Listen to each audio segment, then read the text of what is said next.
Welcome to Shaping the Basin, the podcast where we dive into the stories of the people shaping our community. I'm Heather Harder, the Executive Director of the Klamath County Chamber of Commerce. And today we're just going to have a real conversation about what it takes to build something that lasts in our community and makes a difference. Big thanks to our sponsor for this episode, Running Y Resort. Let's get started. Dan, thank you for being here Heather, today. great to see you. My old office. I know. This is it's been a little transformed. I had to cover up your whiteboard here, but I like the decor much better. it is pretty nice. You are the executive director for the Family Farm Alliance and have a long history of tackling water issues in the basin here and all over the West and being our voice back east in Washington, D.C. So thanks for joining me today. Glad to be here. You've spent your career working on one of the most complex and contentious issues in the West, I'd say, water. But when people ask you what you do, how do you answer that? I'm an advocate for farmers and ranchers. That's a great answer. What drew you to water issues? Why did you select that? Well, my dad was an engineer, and I wanted to be an engineer when I was in high school. So I actually went to the University of Wyoming to study petroleum engineering. Mm-hmm. When I got out, oil was only $8 a barrel. There was no jobs in the field. So I decided to go to grad school at Oregon State and study groundwater, which has a lot of the same science sort of behind it. Mm-hmm. And I started out my career doing engineering work as a consultant, and then slowly evolved into doing advocacy work, advocating for farmers and ranchers' water rights and their water needs throughout the Western United States. Mm-hmm. I think it sounds like you kind of fell into it for economics primarily, but doing what you do had to require some passion. Was there a defining moment or event that set you on this path? Well, I think the shift from engineering into advocacy probably was really what sort of shifted and changed my career in a big way. And a lot of that happened because, for personal reasons, my wife's father was dying of cancer, and we wanted to get back to California to be close to him. And we're in Portland at the time. And the job that I ended up taking opened up those doors where I was sort of a county engineer, but we got involved with a lot of policy issues. And then I got an opportunity to actually work for an advocacy organization in Sacramento, where I essentially became a lobbyist in Sacramento for the rice industry. And it was that experience that kind of turned me around, and I became very passionate for the folks that I worked with, who I felt have enough challenges to deal with Mother Nature and markets and all those things. On top of that, there's a lot of regulatory focus placed on farmers and ranchers, and we try to do our best to push back and turn that around. Mm-hmm. One of the things, we're talking about some of the leadership traits and qualities in the people that are doing the work here. And one thing that I know about you is you've had to work with a lot of different and often opposing stakeholders. And if you're thinking about the people watching this, how do you approach those conversations? Well, I mean, I would have to say the best successes I've had in my career have involved collaboration and diverse interests providing input. So if you have a tough problem to work out, I've found that a lot of times when you have a lot of diverse interests in the room brainstorming, you can come up with some really innovative solutions. But it takes trust to do that. And especially in agriculture, sometimes we're a little bit in silos and a little suspicious of the outside world because there's a lot of, especially here in the Klamath Basin, a lot of outside media attention and sometimes attacks from litigious environmental groups. So to reach out and try to work with other folks like constructive conservation groups who your base might have suspicions about is tough. And I've taken some hits for doing that, but every time it seems like it's paid off. It takes some time. It takes trust, right? Progress is made in terms of at the speed of trust, right? Mm-hmm. So it takes a lot of patience, but my experience has been the relationships that we have with environmental groups and with some tribal groups and with urban groups, contentious at first, in the long run has paid off in a very, very big way. The best successes we've had have been those groups working together. I think that's true in any issue. Yeah. What are some of your tips for building trust? If somebody is out there and they're trying to make a difference in something that's really contentious, what tips do you have for building that? Well, it's all about relationships, really. And And I mean, for example, here in the Klamath Basin, lots of time, many years went into crafting some settlement agreements, which some of them ultimately never made it over the finish line. But I think the reason why those settlements were successful and other things I've been involved with have been successful is the relationships. So it's not necessarily the meetings and negotiations that are going on, but it's afterwards going out and having dinner or having a drink or doing a barbecue and getting to realize that these adversaries of yours have kids too, right? And they've got pets, right? They got hobbies, and so once you get that personal bind, it kind of changes the work environment. Just it ultimately can lead to some professional successes too. That's All about that's good. relationships. Yes, you're speaking my language. I say that often. What's the toughest decision you've ever had to make in your career? Um, Honestly, I mean, it might have been that decision where I just felt like I was going to become an engineer, and I would take over this consulting firm in Portland. And I actually had an offer to become a partner in this firm, but my wife had some very strong personal family issues going on, and I was glad that I was able to sort of back off and realize that was more important than anything professionally that could happen. We made that decision, and ultimately, my whole professional career changed. I got to a different level where I got an opportunity to engage with politicians in California and then ultimately DC. Yeah. That wouldn't have That's- happened if it hadn't been for this personal choice that my wife really, wanted to have happen. It was a tough one, but one that worked out It did. Yeah. ultimately. Was there ever a moment when you were really in well, even today, that you thought this is impossible? And if so, how did you push through that? Well, I would say when I first moved to Klamath Basin, so that was 2001, and that was first time in 90 plus years that the irrigation project had their water shut off. So I was actually in Sacramento at the time working for the Bureau of Reclamation. I was a special assistant to the regional director. Reclamation made a decision to cut the water off here in April of 2001. And then ultimately, I was coming up here to the basin that summer. I got to know folks here in the community and ultimately took a job with the Klamath Water Use Association that fall.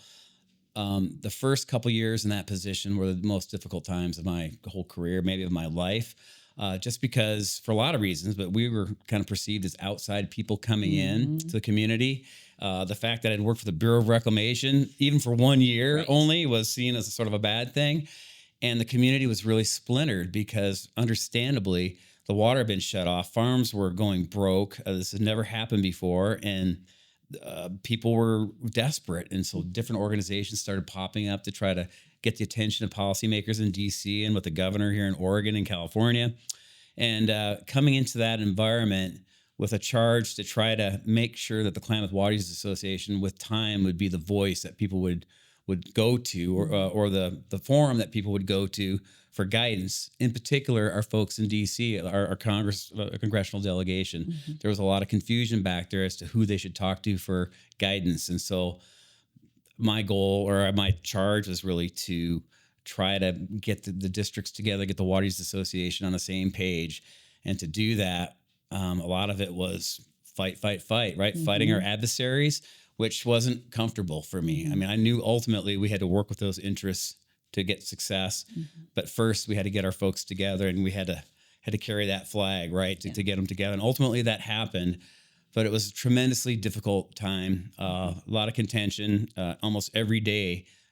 Klamath Basin was in the national news, LA Times, or the world news even, because of all the conflict that was going on. And then a year later, the fish died on the Klamath River, and we were quickly blamed for that up here. And so that was probably the toughest thing I ever went through. But ultimately, we worked through it by just gaining trust, right? I mean, going the extra mile to show that you care about these people, right? The people that you're working for. And I think with time, ultimately, that trust was gained, and the water users got to a place after I left, after 4 years, where they were at the table, and Greg Addington came in and helped, craft these amazing settlement agreements with all these interests that we used to fight. So I think that to me was the toughest thing I had to deal with, but satisfying in the long run.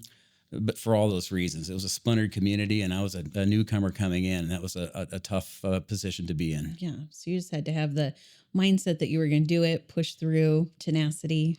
I'm guessing. Yeah, for sure. And it definitely it took a toll on my family, and that's a real tough part of my personal life and my professional life. But look back now, I mean, the Klamath Water Users, they are. You look at where Paul Simmons and his board is right now; they're very well respected, not just here in Oregon, but the entire country knows about Klamath Water Users.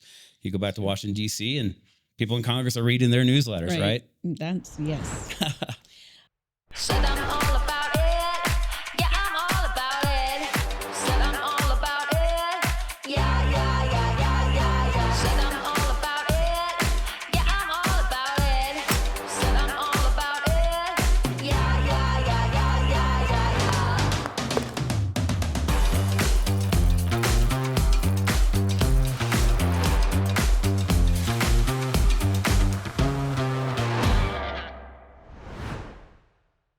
Um, Thinking about all of that you've had to navigate with the strong opinions, the politics, big challenges, even personal challenges, what do you think is the most important leadership lesson you've ever learned?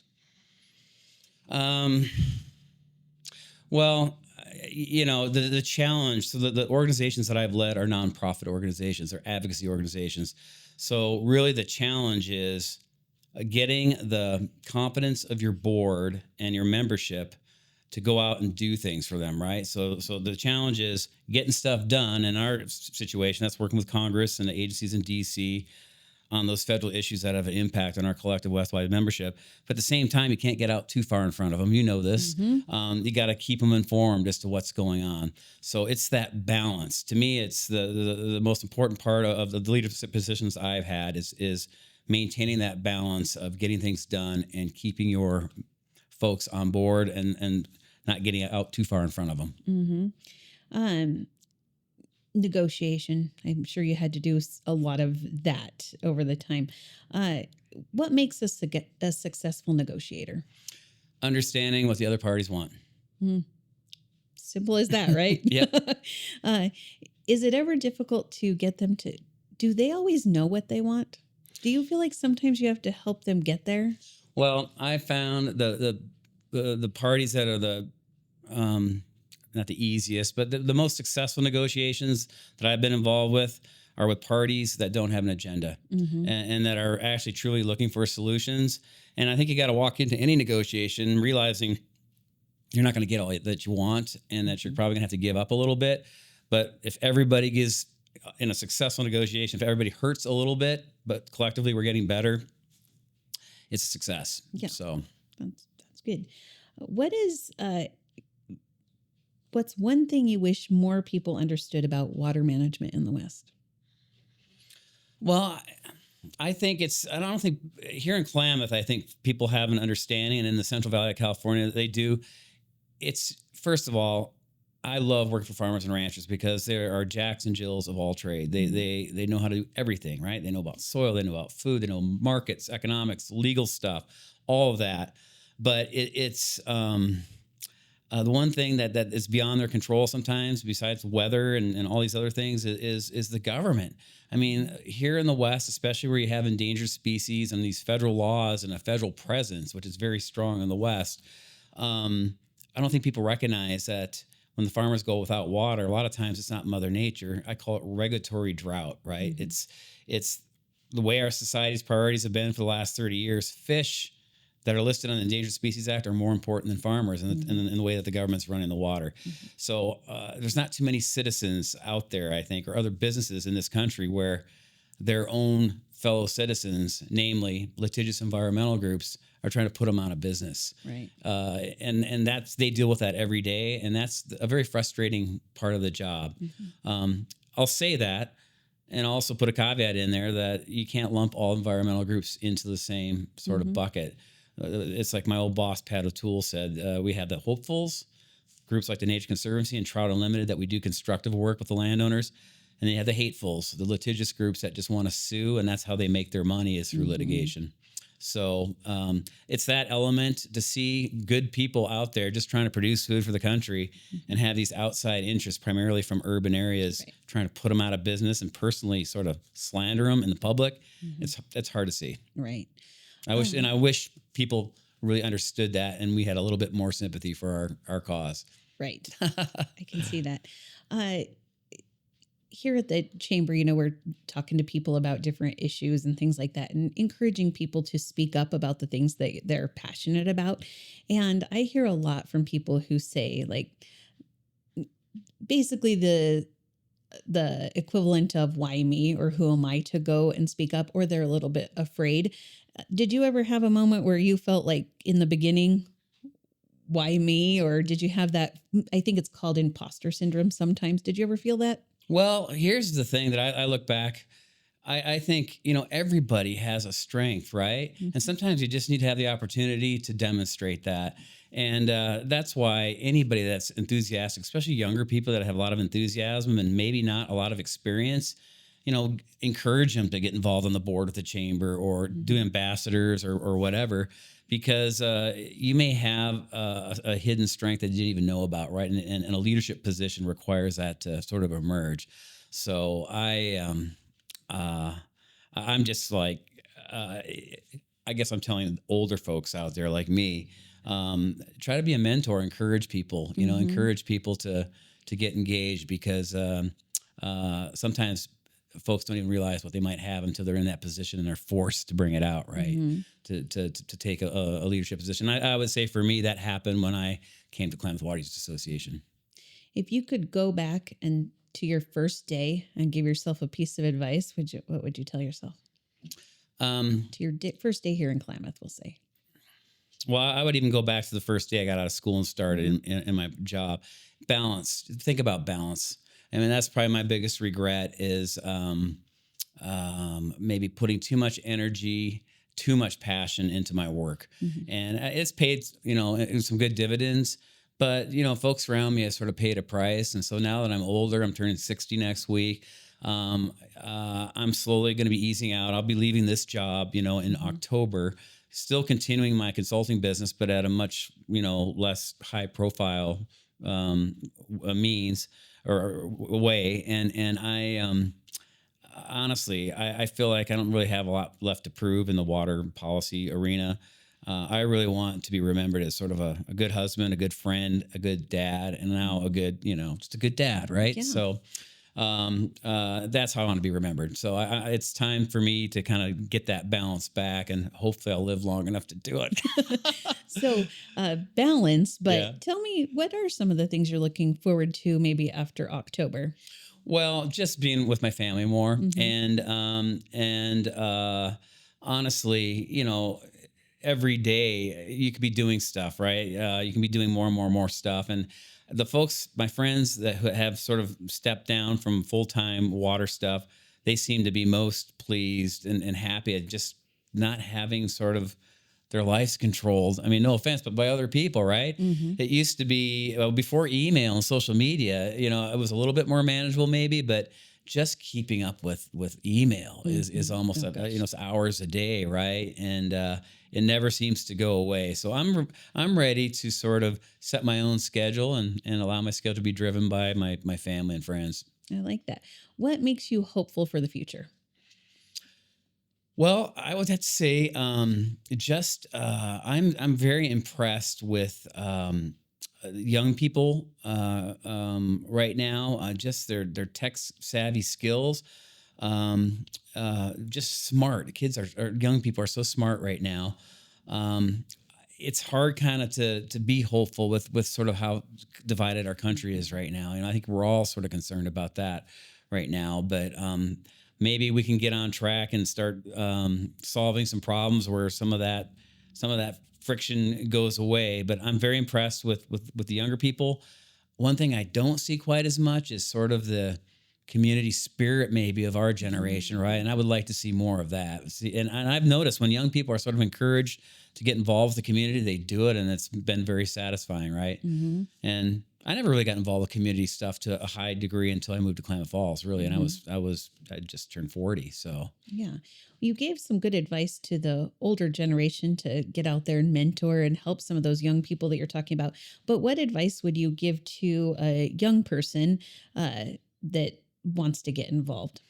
Well, here's the thing. I mean, I think we all know this. Even in leadership organizations, it's usually about 10% of certain boards, right? Any board, anywhere that steps up, right? It's usually the same people that step up and really kind of carry the ball in a lot of occasions. What I would say is we have less people stepping up to be on school boards and irrigation district boards and farm bureaus. And I don't know how the chamber is, but across the board, it's kind of that way right now. And if you don't do it, somebody else may do it, or people won't do it. And the things that are important to you aren't going to get addressed in the way that they should. So, I mean, you can be selfish about it, right? The reason I got involved with the chamber is I wanted the business community to know what the Klamath Water Users Association was doing, right? And then I ended up staying on the board for 14 years or something because I loved the chamber. And you were right? President. I was, yes. So I think just your destiny, you can make things better for yourself and your family and your community by getting engaged in some of these voluntary community things. And plus, it's just a great way to meet people too, right? I mean, the best people I know in this community are involved with the chamber and are sort of in these leadership positions. People who care about their community. That's the kind of people I want to be around. Yeah, I agree with that. Thank you for your time. I have a couple of kind of hot seat questions. Okay. They're supposed to be like short, kind of fun. So all right. if you had to describe your leadership style as a movie or a TV character, who would it be? George Costanza. I don't. That's awesome. I love Seinfeld. That's a great question. As a movie or a TV character? Your leadership. I don't know. You know what? I always saw myself as younger as like that kid Alex Keaton. Remember that show where Family Ties? Family Ties. Okay. That kid Alex Keaton, he's sort of a young conservative guy. That's kind of how I was when I was younger. And I remember kind of like, I kind of want to be like that guy, right? And I kind of started out that way. But I guess Michael J. Fox, he played that, right? Yeah. Okay. I kind of liked him. That's Liked the sense of awesome. humor, yeah. That's all. I haven't thought about that show in a while. All right. If I handed you $250,000 right now and you had to use it to make an impact in the community today, what would you do with it? Well, there's probably a couple organizations I would give it to who I think are doing good work. I mean, maybe the Chamber, Klamath Water Users Association. Yeah. Groups that are out there doing a good thing that could do even more if they had more resources, perhaps. So Fantastic. yeah. What's a small but powerful change you wish more people would make in our community? Well, I think our community is always going to be held back until we hit a point where the Native Americans and the European settlers that are here in the business community are working together like they are in certain other communities.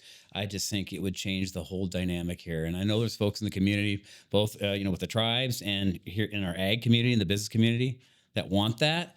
We're a ways away from that happening, but I would love to see that. I mean, yeah, wouldn't that be something to be like it is up in Warm Springs or Pendleton, where I mean, we're all working together in the community. We're all one community. So that would be my dream. That would be, yeah. And the water stuff might help things out too. It could. Last one? What's a book, podcast, or a person that has deeply influenced you? Well, it's been people that I know, actually. It's been old bosses. First guy I worked for, a guy named Andy Klein, was a World War II veteran, incredible engineer. He taught me lots of things early on that helped me out in the engineering field and throughout my whole life. Mostly about double checking and keeping track of things, making sure that if you go back and 20 years from now, you get sued over something, you can open up your files and know exactly what you did, right? So that's kind of how I operate now. Yeah. Assume you're going to get sued over something. And then a guy named Rich Gold, who I worked for in Sacramento. He was a political animal. He worked for Governor Wilson, and then he ended up becoming my boss. And he taught me some things early on that were really, really helpful in the political world. And just simple things, right? 3 things that if you do this, you're going to be successful. Show up on time, return your phone calls, which is now return emails, and don't make promises you can't keep. You follow those 3 things, you can do well. That's good advice. Thank you for all that you do. And for people out there listening, if you did enjoy the episode, give us a like, follow us, and share it with other people who may enjoy this. Thank you for your time. Thanks, Heather.